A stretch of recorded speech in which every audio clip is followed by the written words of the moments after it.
Il est 10h35, vous êtes sur Sud Radio, vous êtes informés. Et nous parlons de cette journée de grève et de mobilisation avec Jean-Baptiste Konietzny, qui est secrétaire général Force ouvrière énergie dans les Hauts-de-France. Bonjour. Bonjour.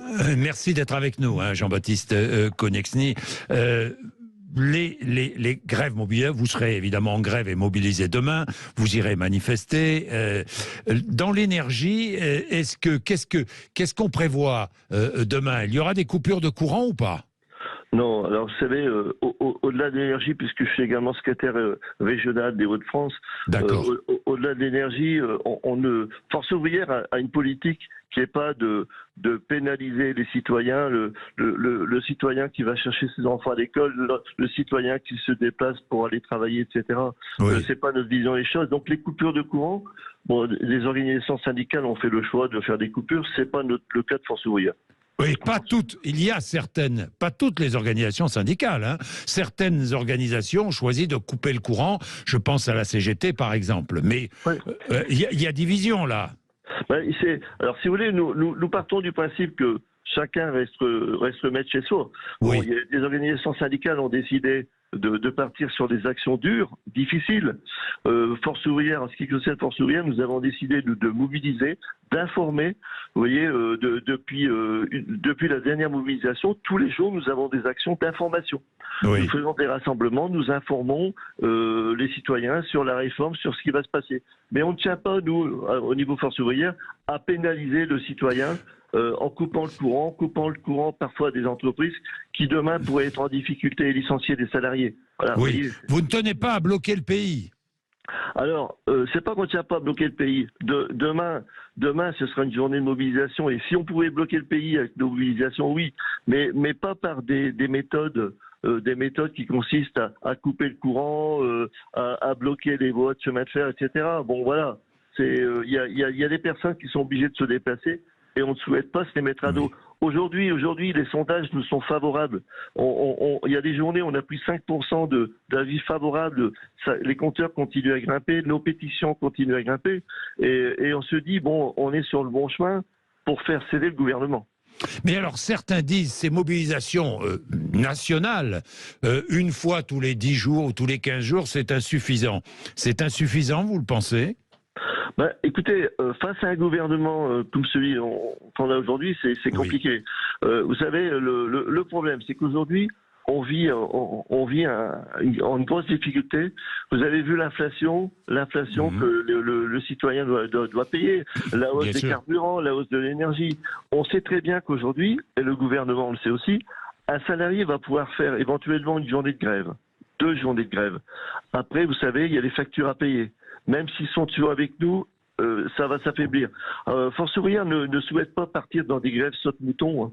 C'est-à-dire qu'ils consistent tous les 8 jours à être en grève. Là, on a décidé, il y a une première action qui a été menée, qui a été suivie. Il y en a une seconde ici. Après, on verra demain soir, il y a une intersyndicale nationale qui décidera des suites. Alors, s'il faut durcir ou pas durcir, on verra ce qu'il en est. Mais je peux vous dire que demain, on va être sur une mobilisation au moins équivalente à la dernière, voire supérieure. Jean-Baptiste Konietzny, autre forme de mobilisation, se mobiliser le week-end. Vous ne l'avez pas fait jusque-là. Alors, vous savez, on commence à avoir de la bouteille dans l'organisation syndicale lorsqu'on dit. Je peux vous dire qu'on avait tenté des mobilisations le week-end. Bon, le souci du week-end, vous gênez, enfin, on n'est pas là pour. Je parle d'entreprise. Vous allez faire une mobilisation même à Paris, par exemple. Nous, Force ouvrière, on l'a déjà organisé. Une grosse mobilisation à Paris. Bon, vous partez à Paris, vous revenez. On parle pratiquement pas de vous. Vous n'avez le souci aujourd'hui, c'est pas à vous que je vais dire ça, mais on a un souci de communication. Si vous faites grève, faites une manifestation le dimanche, vous allez faire 10 secondes au journal de TF1. Bon, voilà. Si vous bloquez comme demain 31, si on bloque, on arrive à faire une grosse mobilisation dans l'ensemble des départements au niveau national, là, on va parler de nous. Mais vous voyez, les grèves vous savez, les grèves du week-end, c'est une grève. On peut aussi faire une grève pendant les vacances. Hein, c'est une grève qui gênerait personne, sauf celui qui veut partir en vacances. Donc c'est délicat. Oui, délicat les grèves pendant les vacances, Jean-Baptiste Konietzny. Oui, parce que vous savez, il y a des personnes, nous dans nos permanences, on rencontre des personnes qui ont du mal à joindre les deux bouts. Et ces personnes arrivent de temps en temps, je dis bien de temps en temps parce qu'elles ne partent pas tous en vacances, à partir en vacances. On ne veut pas non plus bloquer, annuler leur petite période de vacances qu'ils peuvent bénéficier une fois par an. Donc c'est toujours délicat, vous savez, la grève est toujours délicate. Pour nous, la grève, c'est un échec. C'est un échec. Si on en arrive à la grève, c'est qu'on n'a pas su discuter. Donc il y a des torts. Là aujourd'hui, le gouvernement, de la mesure où ils ne veulent pas revenir sur les 64 ans, il y a blocage. Il y aura blocage tant qu'on restera figé. Là, je regardais encore voilà, la durée de vie, l'espérance de vie en France. Nous, dans les Hauts-de-France, on a une espérance de vie inférieure à 3 ans par rapport au national. Le national, vous l'avez vu, il est de pour les femmes à 78 ans. Pour les hommes, il y a l'inverse, il est plus élevé pour les femmes que pour les hommes. Excusez-moi, il y a 84% pour les femmes et à 78% pour les hommes. Oui. Bon, mais imaginez, vous partez à 64 ans.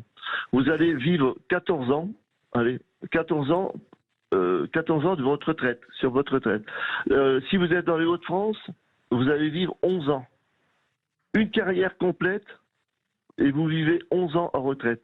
Enfin, honnêtement, il y a un souci. Il y a quand même un gros problème là-dessus. On peut pas. La retraite, c'est quand même un moment où on peut profiter. Jusqu'à présent, les retraités pouvaient profiter un peu de leur vie, s'occuper des petits enfants aussi, parce qu'il faut pas l'oublier. Il y a ça aussi. À condition que les niveaux de pension ne baissent pas trop, hein, Jean-Baptiste Konietzsnik. C'est un autre problème effectivement qui n'est pas malheureusement, me semble-t-il, suffisamment évoqué autour des débats de cette réforme. Force ouvrière et les autres organisations ont fait des propositions au gouvernement. Pour équilibrer, on n'est pas entendu, on n'est pas écouté. Aujourd'hui, on nous dit que le chômage baisse. Effectivement, le chômage est en train de baisser, même chez nous, dans une région quand même relativement touchée par le chômage. Oui. 1% de chômage en moins, c'est énorme. Ça veut dire des cotisations qui rentrent. Si demain, il y a 3% de chômage en moins, écoutez, on a réglé le problème. Hein. Excusez-moi, mais... Et pourquoi le gouvernement n'en parle pas? Pourquoi on s'obstine à y aller, à modifier l'âge de départ à 64 ans? Je ne comprends pas. Donc il faut, selon vous, encourager le travail. Encourager le travail et ne pas l'allonger, quoi, si j'ai bien compris. Bien sûr. Et puis l'accompagner, vous savez. Vous comme moi, vous voyez énormément d'entreprises. Honnêtement, lorsque vous arrivez à 58 ans, il y a des chefs d'entreprise qui n'attendent qu'une chose, c'est que vous quittiez l'entreprise. Évidemment.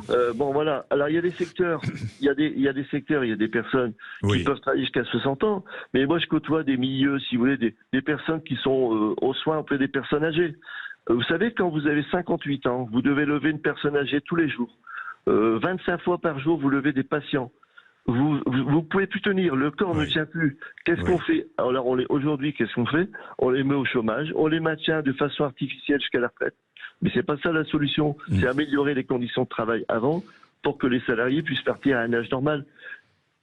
Merci beaucoup à vous. Merci Jean-Baptiste Konietzsnik. Merci.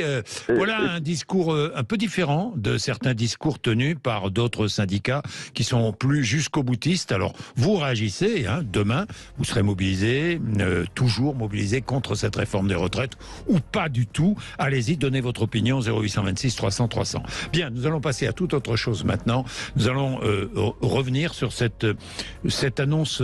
Voilà une bonne nouvelle, hein. Il est rare de donner des bonnes nouvelles, mais là j'en donne une. Nette baisse de la mortalité du cancer du poumon. C'est une étude sur 9000 patients.